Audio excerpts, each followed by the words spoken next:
ठाण्यातील चैत्र नवरात्र उत्सवाच्या उत्साहाला भक्तिमय वातावरणामध्ये प्रारंभ झाला आहे। राज्याचे उपमुख्यमंत्री एकनाथ शिंदे यांच्या माध्यमातून ठाणे पूर्व कोपरी येथील संत तुकाराम क्रीडांगणामध्ये धर्मवीर श्री आनंद दिघे प्रतिष्ठान आयोजित चैत्र नवरात्र उत्सवात पहिल्याच दिवशी भक्ती संगीताच्या सुरेल कार्यक्रमाने वातावरण भक्तिरसामध्ये न्हाऊन निघाले।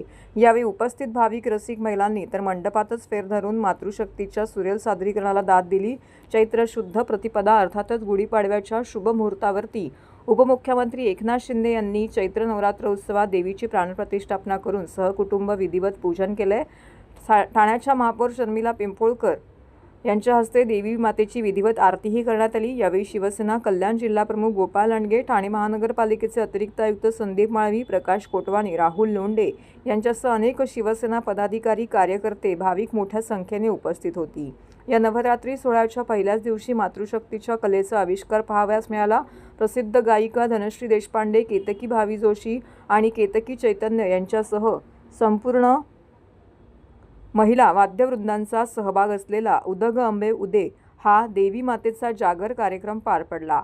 देवी मातेच्या स्तुतिगीतांसह अनेक नव्या जुन्या आणि पारंपरिक हिंदी मराठी गीतांच्या सादरीकरणाने कार्यक्रमाला भक्तिमय रंग चढला।